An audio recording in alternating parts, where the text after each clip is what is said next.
You're listening to the Easy Feed podcast, episode number 29, Protein Requirements in Children. Hi there, I'm 𝗂𝗏 𝗧𝗵𝗲, and with over 20 years experience feeding children, including my own, I've learned all the secrets that busy mums need to get their children eating better and actually enjoying healthy foods. So a huge welcome to the Easy Feed podcast. A huge welcome back. It's so good to have you. Today I am talking about something that I talked on national TV, ABC radio the other day, and I thought it was a great opportunity to share it with you in my podcast. It was all about protein requirements in children, because I think sometimes parents worry about protein, and the question is, do we need to worry about our children's total protein intake? Or do we need to dig a little bit deeper or pay a little more attention to perhaps the nutrients that is in protein foods? Because I think that's what we need to be paying our attention to. I know that sounds a little bit cryptic, but stay with me and I will explain all. So if we start off with why children need protein, look, protein is effectively the building blocks of our bodies. If we break down protein, the smallest, molecules of protein are called amino acids. And amino acids truly are the building blocks for our bodies. So we need them pretty much in every aspect of growth and development. Protein plays an essential role in many bodily functions, including the recovery and repair of tissues in the muscles, skin, organs, blood, hair, and even nails. And protein, as I said, is made up of amino acids. There are 20 amino acids that are in protein, and the body can produce 11 of them by itself. The body is incredible, isn't it?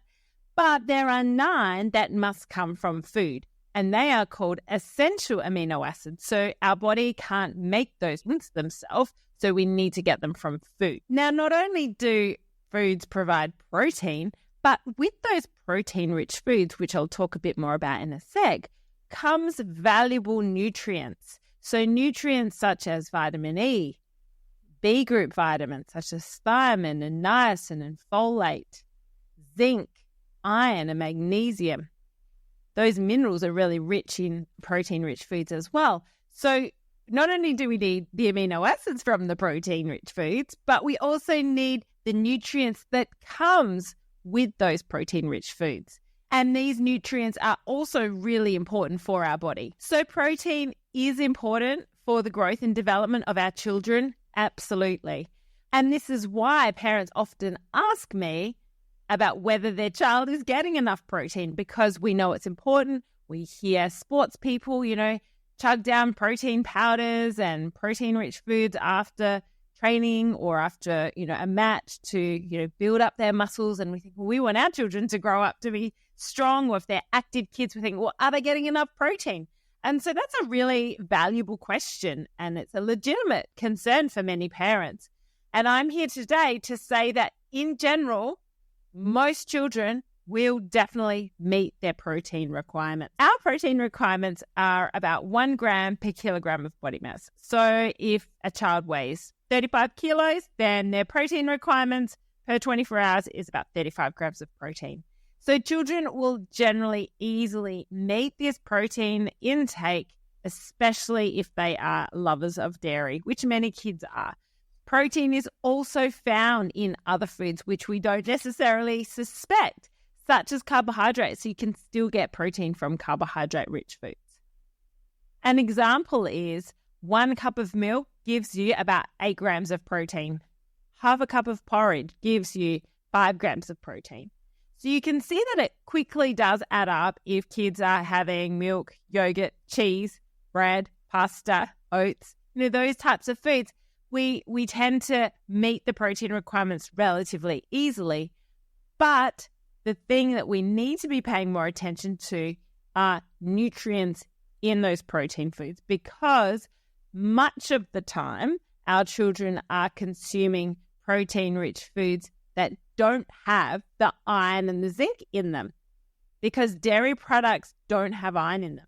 And this is why I think a lot of our younger children are becoming more iron deficient because they're living on what I call a white diet, which is very dairy-based, very bread, carbohydrate-based, and it's not giving our children the iron that they need. Another nutrient that's often lacking with this way of eating is fiber.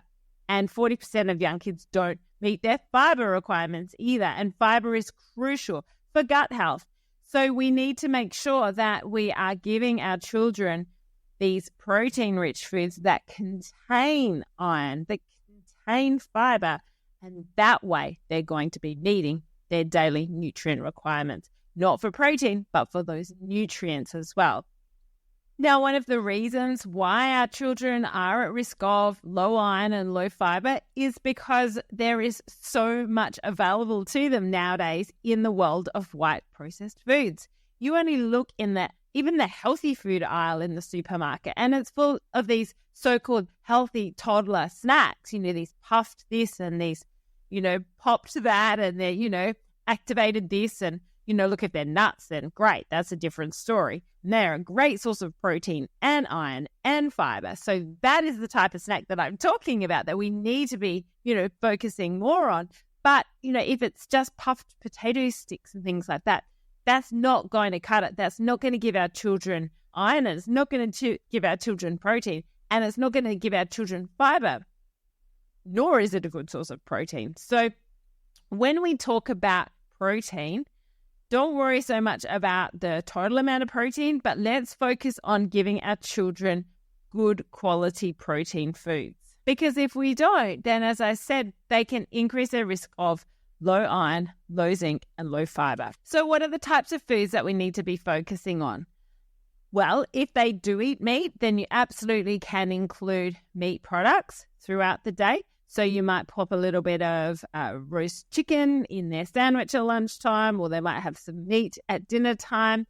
If they eat more of a vegetarian style of eating or fully vegetarian, then absolutely you can still meet dietary protein, iron, and fiber requirements through choosing things such as, and probably the fiber will increase, because things like legumes, hummus, baked beans, they're all a rich source of fiber.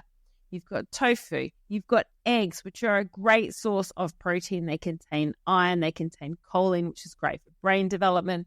So from a protein perspective, I would try to sub out some of the dairy for these better quality protein foods.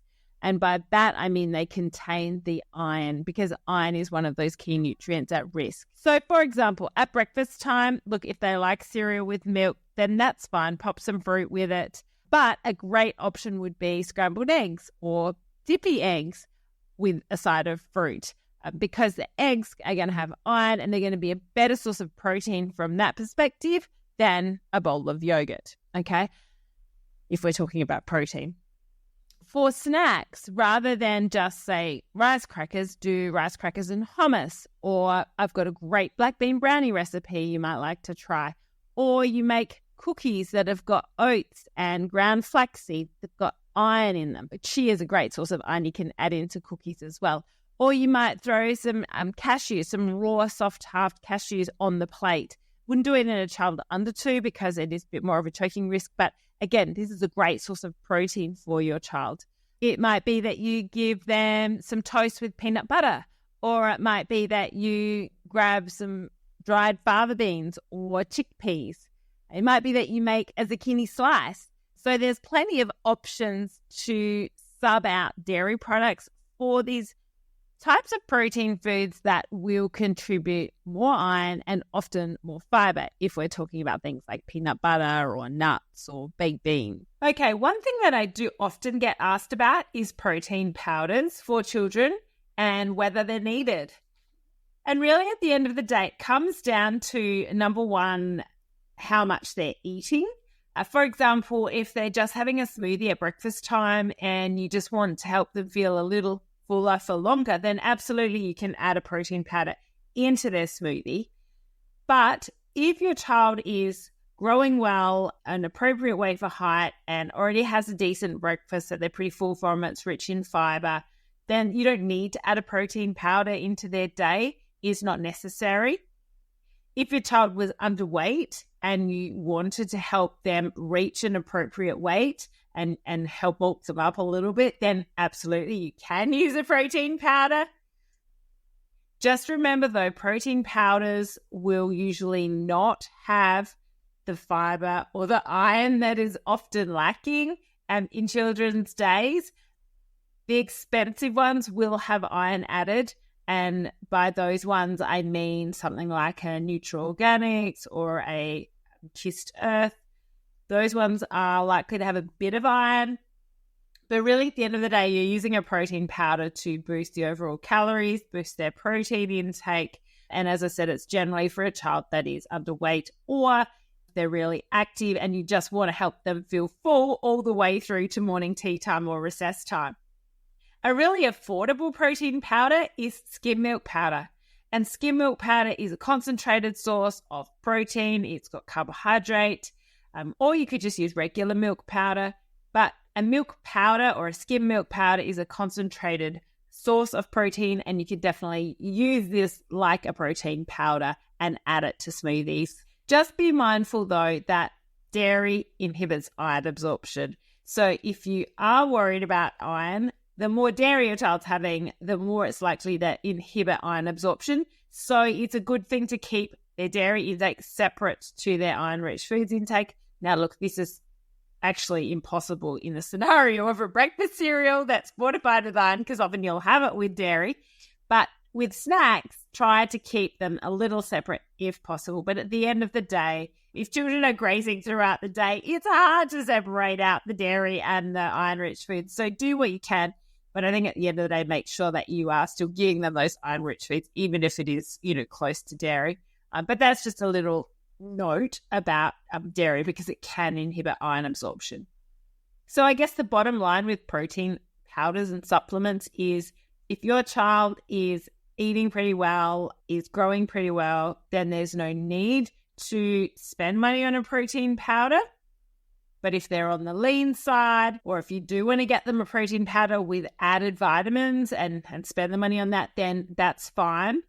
And you could add those things into something like a smoothie. Okay, at this point you might be thinking to yourself, yes, but I just want to double check that my child is getting their daily protein requirements, because you might be thinking, yeah, they live on toast and pasta and maybe some dairy.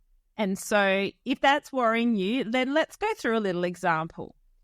So say a 5-year-old child weighs, on average, if you look at the growth charts, the average 50th percentile is about 18 kilos. So let's even say they're 20 kilos, 20 kilogram child. So that means their daily protein requirements are 20 grams, right? 20 grams of protein. Now, if you look at what they are consuming, let's just add up a few separate foods. If in that day, that 24-hour period, they have 1 cup of milk over that whole day, so maybe half a cup of milk at breakfast time, or half a cup of milk during the day, or even if you subbed out some of that milk for yogurt, but 1 cup would be 8 grams of protein already. 1 egg would be 6 grams of protein, and 1 slice of cheese would be 6 grams of protein. So if you just simply added up 1 cup of milk, 1 egg, and 1 slice of cheese, already we are at 20 grams of protein. And that's their daily requirement. And that's not including any protein that they get from pasta, carbohydrates, any other meats, nuts, baked beans, hummus, or any other foods like sweet potatoes got protein. So that's not including any of those other foods. And already they've met their daily needs. And that's with 1 cup of milk, 1 egg, and 1 slice of cheese. So if they had ham or extra cheese or any other protein-rich foods, or even carbohydrates that do contain protein, they're already over their 20 grams. So you can see how children easily meet their daily protein requirements for growth, but it's those nutrients such as iron, fibre that are sometimes lacking. Because if you look at that cup of milk, the 1 egg and the 1 slice of cheese, the only thing that contains iron in those 3 is the egg. And there's no fibre in any of those either. So you can see how that white diet tends to lead itself towards, lower iron and fibre intake, which is what our national surveys tell us. So it fits really well, and it fits certainly with what I see in clinic and with the mums that I speak to in my membership, we're all singing the same song that our children love the white diet. And it's like, right, how do we rectify this? How can we be smarter about our snacks and about our main meals so that our children are getting more of those nutrients and fiber? And the fiber is so important for gut health because it's those fiber-rich foods. The fiber is basically what we know as a prebiotic. It feeds the gut bugs in our gut, and it keeps the gut bugs healthy. And we need those gut bugs to be well fed so that they stay healthy, because that means that there is a great balance of good and bad bugs in our gut. And do you know what is mainly present and mainly in our gut is our immune system. So we need a really healthy gut environment so that our immune system is working to its full capacity, so that when bugs and viruses enter into our gut, it doesn't get into our circulation.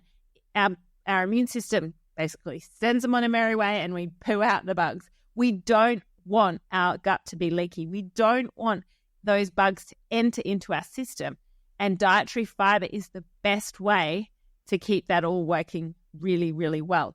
So that's why we need protein-rich foods that contain fiber. So nuts, seeds, baked beans, try my black bean brownie, hummus, they're all really good protein-rich foods that also contain fiber. And as I said, iron is that other nutrient that we need to think about. So that's where you've got things like eggs and other meats and fish and chicken and also the soy products like tofu as well, hummus, they also provide iron. And when we go down that more vegetarian way of eating, we do want to make sure that we are putting vitamin C rich foods with those foods, those protein and iron rich foods, to maximize the iron absorption, because it really improves the iron absorption like 3 or 4-fold when you put vitamin C rich foods with it. And look, I've got this information. It's all available to you in my membership. You can check out my membership info by heading to nourishwithkarina.com/membership. And look, the membership is just designed to be a feeding 101 for parents who want to make sure they're nourishing their children well. And literally you can join for a month and then leave if it's not for you. But it's a great way for me to help you daily, really, because we connect in a Facebook group often daily. It's fun. But anyway, back to protein. I hope this has been a really good little 101 on protein and perhaps hopefully putting your mind at ease in relation to the fact that your child is likely needing their protein needs for growth and development, but it's the quality of the protein that we need to be focusing on. So every main meal and snack, just have a think about the protein type that your child is eating, because that's really what you need to be focusing more on rather than the overall quantity. So if you've got any other questions on protein requirements for children or anything related to this episode today, then please send me an email, send me a message on Instagram. I would love to hear from you. Also, please leave me a review. So just hit the star button, leave me a rating, because I would love to get this podcast out to more and more parents. And the best way to do that is if you can leave me a review. So if you've liked this podcast, if you're getting value from the Easy Feed, then please leave me a review. I hope you and your family are really well, and I can't wait to chat to you soon. Bye for now.